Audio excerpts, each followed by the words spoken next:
Tombstone, Arizona Territory, January 3rd, 1881. Ice-laden wind cut between shuttered saloons as dusk settled over the silver boom town. On the northern edge, past Boot Hill Graveyard, squatted the Territorial Children's Home, an adobe warren that rattled whenever a stagecoach thundered by. Inside, its smoke-blackened hearths huddled 17 orphans, but none carried lonelier eyes than 12-year-old Sarah McKenna. 5 winters earlier, her parents had perished in a mineshaft cave-in. Since then, Sarah had spoken little, preferring to listen to things others failed to notice, the hush that follows a church bell, the sigh in empty hallways. That afternoon, Sister Agnes sent Sarah to collect mesquite kindling along a creek arroyo, long shunned by locals as Red Moon Hollow. Old prospectors claimed the wash once served as a children's burial ground for the Chiricahua Apache, victims of a smallpox wave before the cavalry rode in. Most townsfolk dismissed the tale, yet no one picnicked there. Kneeling beneath a twisted cottonwood, Sarah uncovered half-buried clay dolls, each etched with protective symbols. A sudden hush fell. No cicada, no crow, only the girl's breath frosting before her. Figures coalesced from the twilight, 5 translucent children draped in ghost-white buckskin, faces painted for passage into the spirit world. Their eyes held neither malice nor peace, only desperate longing. When Sarah whispered, "Do you need help?" the spirits closed their circle, and Tombstone gained a secret it would never shake. Below is Topic 2. Advancing the story while keeping the tone, setting, and YouTube-friendly language consistent with the Old West. Sarah McKenna lived by routine. Dawn chores, midday lessons, evening prayers, yet from the night she met the ghost children, that cadence splintered. Sleep came fitfully, splashed with dreams of moonlit dances around smokeless campfires. At breakfast, Sister Agnes scolded her for yawning. Sarah merely stared at the cracked tin cup in her hands, convinced faint fingerprints of ash clung to its rim. The orphanage itself was a ramshackle sprawl, 3 adobe rooms joined to a drafty timber hall. Brother Clarence, a kindly but overworked deacon, oversaw order with ledger and pocket watch. He thought Sarah's silence was lingering grief. The other orphans believed otherwise. "McKenna hears dead folk," 8-year-old Billy Harper whispered, eyes wide as horse stirrups. "Probably made a pact." He mimed a spooky wail that set smaller children shrieking. Sarah ignored the taunts, her thoughts fixed on the hollow north of Boot Hill, where 5 spectral companions awaited every dusk. The next Sunday, chores finished early, Sarah slipped beyond the picket fence carrying trinkets she'd scavenged. Colored marbles, a harmonica missing 1 reed, and a blue ribbon Sister Agnes once praised. When she reached Red Moon Hollow, the desert seemed to hold its breath. Dust devils stilled, and the lowering sun lit the creek bed like hammered copper. The ghost children arrived without footfall, forming a semicircle. Though their mouths never moved, Sarah understood their words as clearly as any whisper beside her ear. "We cannot cross." "To where?" she asked aloud. A taller spirit, perhaps 14 in life, extended a translucent hand toward Boot Hill's distant hill. In its palm materialized a vision, rows of unmarked stone cairns hidden beyond the graveyard fence. Sarah felt a chill sink through her bones. The children's remains lay outside consecrated ground, deprived of proper tribal rites. Until bones met sacred songs, their spirits were tethered to this arroyo. Over coming weeks, Sarah devised a plan. She memorized Brother Clarence's schedule, noting when he rode to town for supplies. On those afternoons, she enlisted reluctant allies. Ruthie, age 9, agreed because she idolized Sarah. Lanky Bucko Dowd, 12, helped in hopes of seeing real Injun treasure. Together they dug at sunset, where the tall ghost pointed, uncovering small burial mounds wrapped in rotted doe skin. Sarah's hands bled, but every lump of earth freed felt lighter than the last. She hid the bundles beneath her cot, praying nightly Sister Agnes wouldn't discover them. Word spread that Sarah was sneaking out. One storm-scarred evening, Billy Harper followed. Peering from mesquite, he watched her kneel among shimmering shapes no one else could see. Terror welded his feet to the sand until thunder cracked overhead. Lightning lit ghostly silhouettes embracing Sarah like family long lost. Billy fled, swearing never to tease her again, but he carried rumors back to town. The McKenna girl kept company with red-skin phantoms. Tombstone's gossip mill churned. Some miners, half-pickled on rye, boasted they'd chase away any spirits haunting decent Christian folk. Yet older townspeople remembered Apache skirmishes and wisely held their tongues. Meanwhile, the bond between Sarah and the ghost children deepened. They taught her gestures from forgotten songs, hands sweeping like hawk wings, palms drumming invisible earth. When she copied the motions, the hollow glowed faintly, as though the land itself approved. But not all was gentle. One twilight, while Sarah practiced the burial dance, a cold gust howled through Red Moon Hollow. The spirits recoiled, their forms flickering. In the swirling sand, Sarah glimpsed darker silhouettes, gaunt adult figures crowned with war-bonnet shadows. The air thickened with grief so bitter it burned her lungs. The children beckoned frantically. "Leave now!" She sprinted home, clutching a clay doll that had rolled to her feet, unaware the doll's painted eyes had turned midnight black.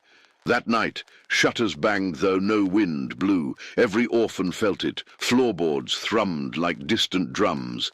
Panes rattled in staccato that matched an ancient chant. Sister Agnes knelt to pray, clutching rosary beads until her knuckles blanched. Sarah lay awake, heartbeat echoing the unseen drummer. She knew the gentle spirits were not alone, and whatever else lurked in Red Moon Hollow had followed her back to the orphanage. Beneath a moon veiled in gauzy clouds, the territorial children's home became a cradle of whispers. Floorboards sighed beneath invisible steps, kerosene lamps guttered for no reason, and Sister Agnes twice found every classroom slate smeared with the same chalked word, home. Most blamed desert drafts, but Sarah knew the source. The ghost children hovered at the dorm window each dusk, pleading soundlessly. They could no longer linger in Red Moon Hollow. The darker shapes Sarah had glimpsed were forcing them out, herding them toward the orphanage like frightened quail. On a raw February night, Buck O'Dowd shook Sarah awake. "Something's wrong in the chapel," he stammered. The pair crept down the corridor. Inside, the baptismal font writhed with inky water, though no pipe fed it, and the crucifix above the altar bled rust-colored tears. A chill coated the adobe walls, forming frost petals that resembled Apache pictographs, symbols for death without honor. Then came the footsteps, deliberate, hollow, far too heavy for a child. They circled the pews, though nothing could be seen. Suddenly, the spectral children appeared, crowding behind Sarah like a feather-soft shield. Their translucent faces showed primal fear as they stared toward the chapel door. From the threshold emerged a towering phantom warrior, features gaunt, eyes glowing ember red. Where the children's buckskin was ceremonial white, his garments were shadow black, stitched with sinew that seemed to squirm. An unbroken sinew cord trailed behind him, threads vanishing into the dark as though tied to countless unseen souls. His voice was wind through graveyard grass. "These young ones were stolen from my legion. Return the bones, little trespasser, or join them in the tether." At his words, the ghost children cowered. Sarah stepped forward, small fists clenched. "They were buried without songs. I'm taking them home." The warrior's laugh rattled rafters. He raised a hand. The sinew cord whipped toward Sarah like a living lariat. Instinctively, she traced the hawk-wing gesture the spirits had taught her. A burst of shimmer, pale turquoise light, sacred to Apache legend, flared between her and the cord, severing it. The warrior howled, retreating into smoke that seeped beneath the chapel door. Brother Clarence burst in moments later, pistol drawn. He saw only Sarah and Buck, frost-covered font, and a crucifix weeping iron. His faith shook, but he wrapped the girl in his coat. "Whatever this is, child, we'll set it right." "Dadu." The next day, Clarence rode to Fort Huachuca to summon an army chaplain, leaving Sister Agnes in charge. By sundown, miners filled Tombstone streets with talk of heathen hauntings.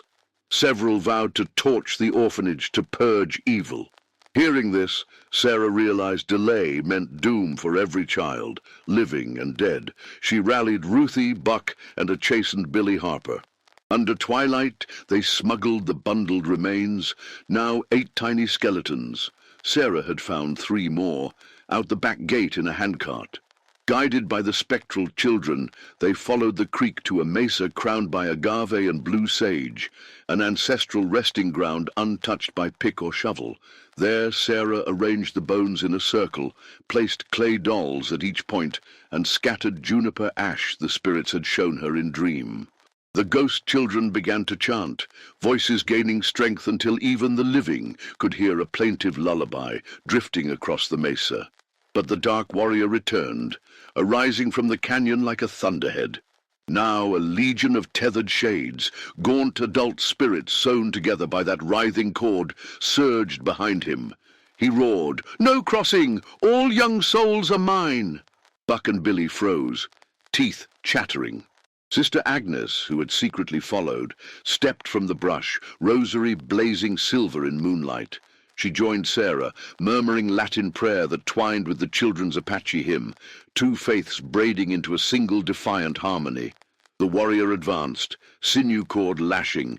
Agnes thrust her crucifix. Sarah traced hawk wings. The combined symbols ignited the juniper ash in a circle of blue-white flame. The cord sizzled, snapping apart link by tortured link. Tethered shades scattered like crows at gunshot, and the warrior's form cracked, splintering into drifting sparks that the wind carried east toward the Dragoon Mountains. The mesa fell silent, save for gentle humming. One by one, the ghost children touched Sarah's cheek, smiles finally free of anguish. Their forms turned to glowing motes that spiraled into the starry vault, leaving only the scent of sweet grass and a hush as soft as prayer. Sarah collapsed, tears and soot streaking her face. Sister Agnes knelt, whispering, "They're home now." But as the fire died, a single clay doll remained unburned, its painted eyes now sky blue. Sarah slipped it into her pocket, unaware its tiny heartbeat matched her own. Life at the orphanage briefly returned to calm. Yet Sarah sensed a thread still tied to her soul. In dreams, she walked endless desert under a blood-red sun, the sky filled with distant children's laughter that always receded when she called. Weeks later, a government inspector arrived, drawn by rumors of hauntings. He ordered exhumation of the mesa graves to verify no crime. Miners, hungry for overtime pay, began the dig at dawn, while Sarah watched helplessly from the ridge with Sister Agnes. The first spade struck bone, and the earth wailed, an unmistakable echoing cry of countless children. Every pickaxe shattered, metal corroding in seconds. Terrified men fled, swearing the ground was alive. The inspector, livid, vowed to return with soldiers. That night Sarah found the clay doll rocking on her windowsill, though no wind blew. Its eyes, now ember orange, stared east toward Boot Hill. Understanding flashed. The warrior's tether was gone, but other adults, greedy in life, craved the power bound to those innocent bones. Sarah, Ruthie, and Buck stole horses and rode for the mesa. They discovered new graves crudely opened, bones scattered. A lantern lay overturned. A prospector had already been here. Tracks led straight to Tombstone. In town, they followed whispers to an abandoned assay office. Inside, the prospector knelt, feverishly grinding bone into powder, muttering about spirit wards worth more than silver. Sarah's entrance startled him. Powder billowed, forming half-shapes of crying children. The prospector shrieked, flesh aging decades in seconds, until only dust and a rusted pick remained. The orphan trio gathered the bone powder, hands shaking. From alley shadows, thin figures watched, men drawn by greed and miners' superstition. Sarah felt the tug of countless hungry intentions converging on the children's remains. Sister Agnes arrived with Brother Clarence and a small band of townsfolk who believed Sarah's tale. They formed a tense procession through midnight streets back to the mesa. Behind them, torch-wielding opportunists followed, arguing whether bones should be sold or destroyed. At the mesa, Sarah spread the powder within the earlier circle, placed the clay doll at its center, and began the hawk-wing dance alone. The wind rose, carrying voices of the ghost children, now protective sentinels. When the mob crested the ridge, a wall of spectral light erupted, blocking their advance. Greed-filled faces paled, torches died, sparks swallowed by night. From the dust of the prospectors' remains, the dark warrior's shattered sinew cord re-knit, snaking toward the mob. It didn't seek Sarah. It sought fresh souls, steeped in avarice. Men screamed as threads looped around ankles, dragging them into darkness beyond the ridge where unseen drums thundered. Dawn found the mesa peaceful. The graves were whole again, fresh sage sprouting as if overnight. Of the mob, only abandoned boots and torches remained. Sarah's clay doll now bore a serene smile, eyes flecked with gold. Brother Clarence asked softly, "Will it ever end?" Sarah stroked the doll. "It will so long as love guards them, not fear." Agnes placed a gentle hand on the girl's shoulder. "Then love they shall have, for as long as we draw breath." Years rolled on.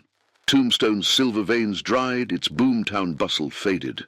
Yet the orphanage endured, now famed for unusual peace. Visitors often felt tiny fingers straighten their collars, or unseen hands guide lost toddlers back to their parents during Sunday picnics. Locals spoke of guardian angels, never guessing they were the once restless Apache children. On Sarah's 18th birthday, the clay doll, ever her companion, grew warm in her pocket. That night she dreamed of Red Moon Hollow, now lush with ghost sage under a full moon. At its center stood the warrior, but transformed. Garments white, sinew cord replaced by strands of light. "You healed them," he intoned. "Now release yourself." She awoke to thunder shaking the orphanage.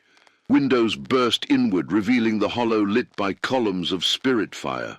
The children's laughter, joyous yet insistent, filled every room. Walls blurred, turning translucent. Beyond them stretched the spirit realm's desert, perfumed by wildflowers unseen in the living world. Doors swung wide of their own accord. Ruthie, now a nurse at the orphanage, and Buck, its head ranch hand, watched as floorboards glowed beneath Sarah's feet. The doll in her palm dissolved into starlight that spiraled around her like a cloak. The ghost children appeared, reaching. Their whispers overlapped. "Come play. Be free. Stay with us." Sarah hesitated, watching Ruthie's tears and Buck's clenched jaw. Behind them stood a new generation of orphans, wide-eyed, frightened. "I can't," Sarah murmured. "They still need me." A hush fell. The warrior stepped forward, gaze gentle. "Choice is the final right. Your debt is paid. Live and we guard. Join and we rejoice." Sarah glanced at Sister Agnes, hair now silver, lips moving in silent prayer. Love rooted Sarah to earth far stronger than spectral invitation. She bowed to the warrior. "Guard them while I breathe. Afterward, I'll walk with you." The warrior nodded. Spirit fire dimmed. Laughter softened to lullaby. Walls solidified. Thunder ceased. In Sarah's hand lay a single blue sage blossom, petal edges glowing faintly.